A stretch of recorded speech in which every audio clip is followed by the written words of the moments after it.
Hello Virgo, Sun, Moon, Rising and Venus signs. Kamusta kayo? Sana po ay nasa mabuti kayong kalagayan. Welcome back po sa Star Tarot. Kung bago kayo dito, welcome din kayo. Thank you for your support. I truly appreciate it. God bless you all, Virgo. Una mensahe.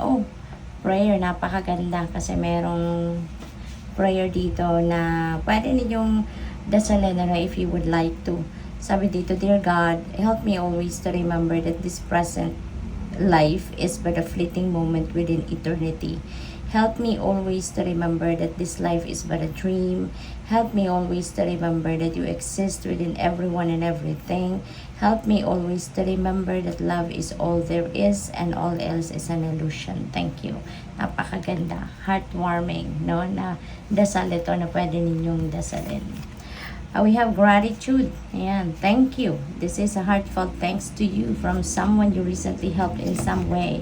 I, your guardian angel, also wish to thank you for the unconditional love you emanate to the earth, humanity, and those around you. Thank you, thank you, thank you. You are eternally blessed. May peace, grace, and love forever guide you along your sacred path. Napakaganda. No? Kasi maaring meron kayong natulungan in the past na maaring hindi nagkaroon ng pagkakataon para magpasalamat sa inyo, no? At ngayon, parang siguro nagkaroon dito ng pag-uusap between your guardian angel and that person's guardian angel, no? Yung tinulungan ninyo. At yun, nagpasalamat, no? Nagpapadala ng gratitude sa iyo, no? Yung taong yun through your angel. At ito rin, may appreciation din sa message na to. May appreciation din para sa inyo, yung mga guardian angel, for being helpful, for being compassionate, and very supportive of other people. So tignan natin kung ano pa ang mensahe para kay Virgo. We have 6 of Wands. This is victory energy. No, napakaganda kasi meron kayo ditong pagtatagumpayan at kung ano man ito, this is the fruit of your labor, no? At ano yung bunga ng iyong kasipagan, bunga ng inyong pagtsatsaga, pagsisikap, no? Lahat ng effort ninyo, ito na yon.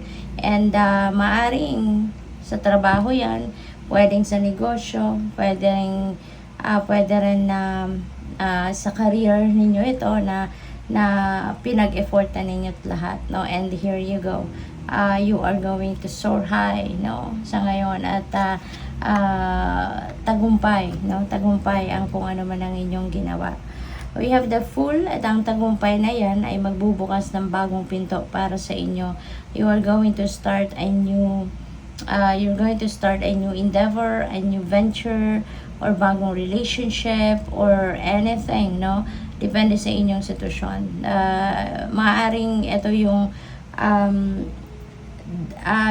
pagsisimula ninyo ng bagong chapter sa buhay ninyo, it's maybe because of this victory, no? So napakaganda. May mga bagong opportunity na nagbubukas para sa iyo. The Star, wow, napakaganda, no? Ang gaganda ng mga tarot cards ninyo.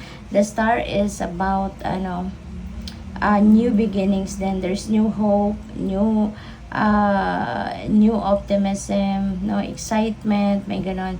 And meron kayong sisimulan talaga, no, na bagong chapter sa buhay ninyo rito. Napakaganda kasi punong-puno kayo ngayon ng bagong pagsisimula, no? Depende sa inyong sitwasyon kung ano man ang mga opportunities na ipapadala sa inyo ng universe. And sa ngayon din, around this time, in the next 3 months, no, you will be on the spotlight. Siguro sisikat kayo sa ngayon sa kung ano man ang field na ginagalawan ninyo. People will be looking up to you. Marami kayong kung nasa social media kayo, madadagdagan yung following ninyo, yung subscribers ninyo, yung mga ganon. And magiging sikat kayo, no? Pasensya na po, nag-brown out, biglang nag-brown out, pero ngayon, ito na, bumalik na. So let's continue. So, yun, this is also a time for for wish fulfillment, no? Because this is also wish fulfillment energy. Kaya most likely, meron din kayong mga wishes dito, no, that are coming to fruition. Kaya napakaganda, no, ng period na ito sa buhay ninyo. Tapos tignan natin kung ano pa yung mensahe para sa iyo. Voyage. Ayan. So, may travel, no, Virgo. Baka kayo ay magta-travel over water or pwede rin na by air ito. Depende sa inyong sitwasyon. This is a message for the collective. This is a message for, this is a general reading. Kaya, it could be anything, no? Any mode of transpo ang maaaring gagamitan ng iba sa inyo rito. What else? We have flexibility. Napakaganda ng flexibility energy na to. Kasi ibig sabihin na you are flexible, you are adaptable to any situation, no? Virgo, maaari din ang iba sa inyo rito is you will get to where you want to be. Kasi nga, you are flexible and you are adaptable. Hindi kayo mareklamo, hindi kayo kumukontra, or, you know, ano kayo, tawag dito, mabilis kayong mag-adjust, no, sa mga bagong sitwasyon. Kaya napakaganda. This is also about abundance, no, kasi very lush yung bamboo trees, no, colorful pati. And yung bamboo trees signifies abundance, no, kaya most likely meron kayong merong abundant energy dito na paparating sa inyo or babalot sa inyo at this time. At pwedeng swertehin kayo pagdating sa pera, no? Pwedeng magkaroon kayo ng mga financial blessings or financial opportunities na maghahatid sa inyo ng prosperity and abundance. We have power. Ayan, so yung power na to is your personal power, no, Virgo? This is your personal power na maaaring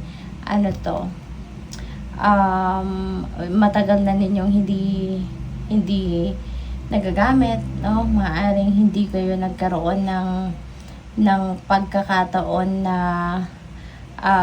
magamit ninyo yung inyong personal power because maybe your life is being run by other people, or baka sumusunod kayo lagi sa kung ano ang sinasabi ng iba. So, pwedeng may ganon, no, na sitwasyon ng iba sa inyo. So, tingnan natin kung ano pa yung ganon.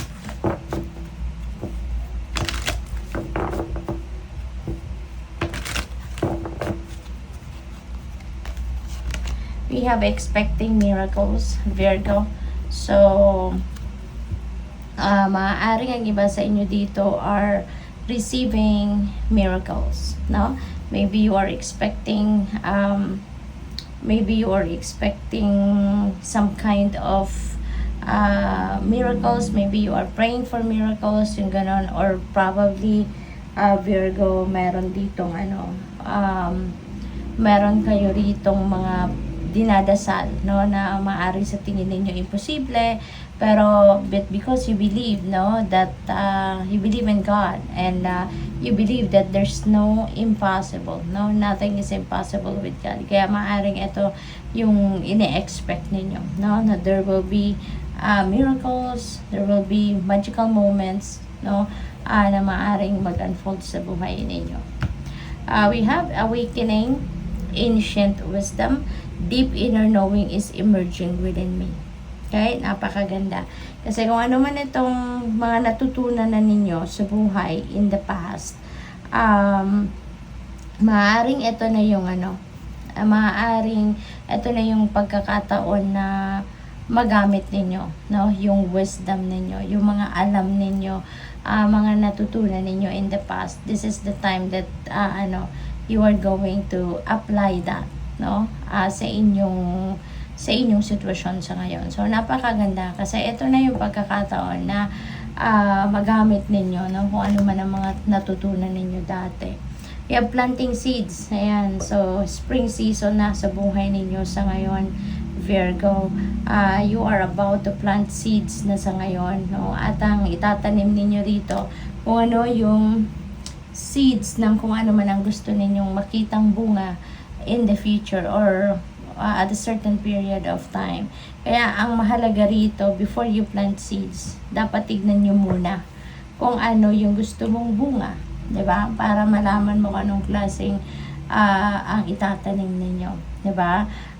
Figure out, no, muna, make sure about sa sarili ninyo kung ano nga ba ang gusto ninyong mangyari sa buhay ninyo at a certain period of time, para alam ninyo kung ano yung gagawin ninyo muna, 'di ba? Ano ang mga steps na titake ninyo para makarating kayo doon sa kung ano man ang inyong mga gustong mangyari or gustong ma-experience sa buhay. So, good luck sa iyo. Thank you for watching. Love and light. Namaste.